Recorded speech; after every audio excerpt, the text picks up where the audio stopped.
Right now, it is time to bring in Pat Pagano. It's time to check our tri-state forecast, and let us see if we can. My little knob came off there. There we go. Good morning there, Pat. How are you? And a good morning, Marshall. Good morning, everybody. Well, we'll wind up with just a mainly cloudy day today, but still not bad, 50. And then after midnight, showers come in, where you have a low of 40. We have periods of rain tomorrow. It will clear later in the day, 50 to 55. Cold air comes back Friday night, sunny and breezy, low 50s Saturday, sunny in the mid 40s on Sunday. So again, the weekend is still looking good, but it will be a little bit cooler. Nevertheless, not bad for this time of the year. As you see in the weather trivia there, this day was the infamous blizzard 1888, 2 to 4 feet throughout New England and the Mid-Atlantic region. So, March could really deal some very, very bad weather, and so far it has not, which is a really, a good thing. And by the way, adding to your cancellations, I had a follow-up appointment with the ear doctor tomorrow. I canceled that, and they completely understood. I said I will reschedule at a later date. And I do have another follow-up appointment at the end of this month. I'm probably going to cancel that too.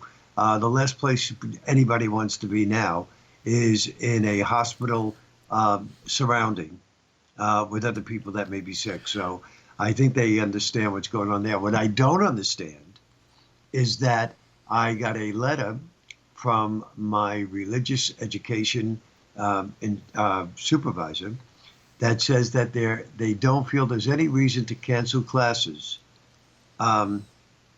because there's only a few people in Rockland County that have tested positive for the virus.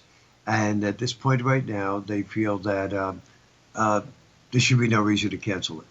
I kind of disagree. I don't know how you feel about that, but I think any kind of gathering in this stage should be canceled, including trips for senior citizens, which I know of, and as of yet, they're scheduled to go on Monday into Pennsylvania. Well, and they still haven't canceled it. Well, that's interesting because in Connecticut, I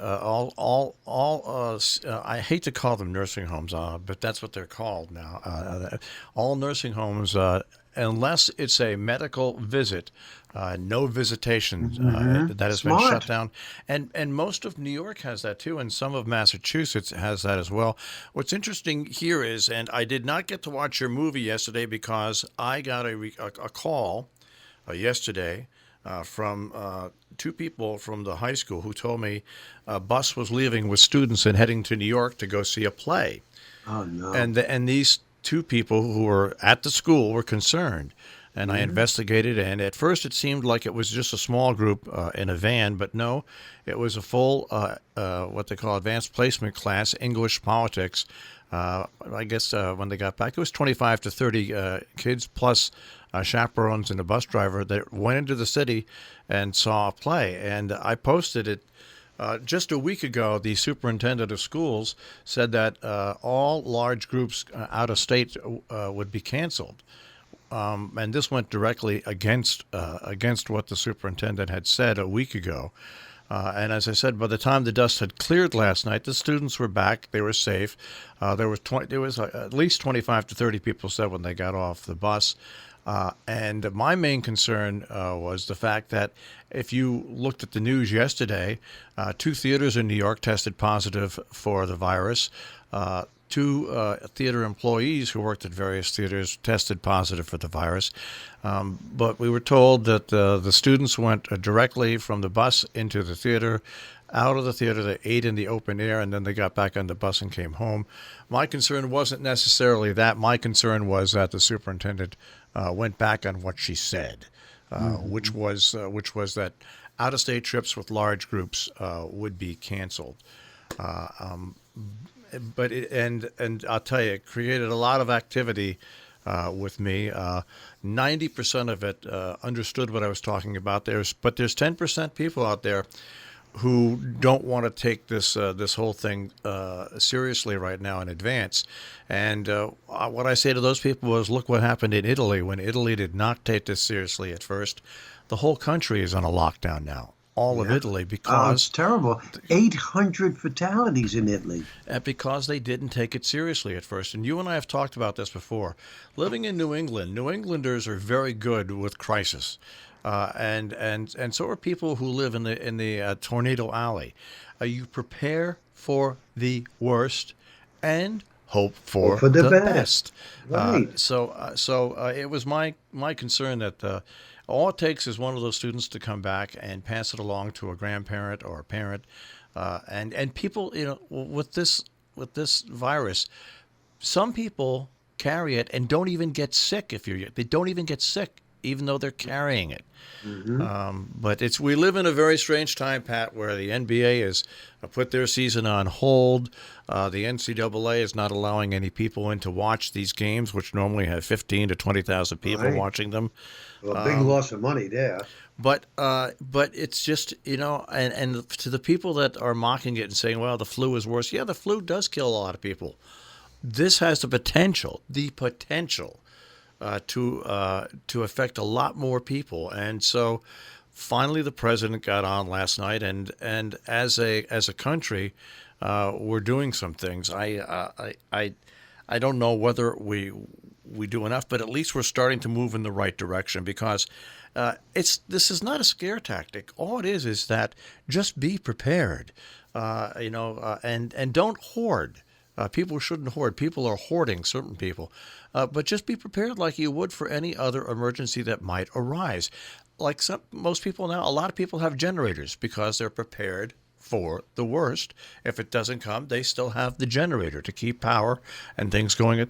That's all this is all about. And so that's why I was so concerned when the superintendent went back on her word yesterday. And students in school and teachers, they rely on the administration of the school to keep them safe. The question I have for you: those two theaters in the city, did they close down? Yeah. Oh, I was And going to say, they're cleaning them. because disinfecting those theaters and not that's not gonna sit right with me. I wouldn't Yeah. go there. Yeah. So it's we're in a very weird time. It really is. And what's even more important is we're coming out of wintertime into springtime, when people really want to get out of their Now, houses right? and do things, and that's what makes it even tougher. But I tell you, I'm 67 and I've been broadcasting since I was 17, and in life, I mean, I've gone through a lot of different things. Where as a child you're exposed to things that could be potentially Right. dangerous, but nothing has had the air of this. Not even the SARS virus or the swine flu has had the feeling of this. So it's we're in a time where people should just be patient with one another, and just use extreme caution. That's all. I mean, I don't know what to say, but it's a very strange time, is all I can say, to It be a is, and broadcaster. you're absolutely right. I mean, this is not being done to punish anybody. If anything, it's being done to save people from getting sick and losing their lives. So that's why we all have to, wash our hands, stay out of crowded places. I was thinking to myself today, do I go to yoga? Now, I bring my own mat. I don't use anything that's in the gym. The class is a small class. It's 15 classes. Do I go or don't I? I don't know. It's just there's all those questions that are out there, and there is no perfect answer. That's all I'll say. No, There's no right. perfect answer, but really, everybody should just really go more on the cautious side. Just because this is just beginning right now, and like I said, Yeah, it hasn't peaked. You know that. everybody has to learn from the Italian situation, Right. not to handle it that way, because that country's been affected the worst. Well, anyway, so let's get back and recap the weather. Right. Again, just clouds today. Then we have rain tomorrow. And then it's sunny and a little cooler over the weekend. All right. Well, let's hopefully that weather holds, and guess Pat, I want you to have a great day. Well, you do the same. And everybody, just relax and we'll get through it. That's it. All right, Pat. I'll speak to you tomorrow. Okay, bye-bye, Marshall. Pat Vigano this morning in the Weather Center with a check on the tri-state forecast here on Robin Hood Radio.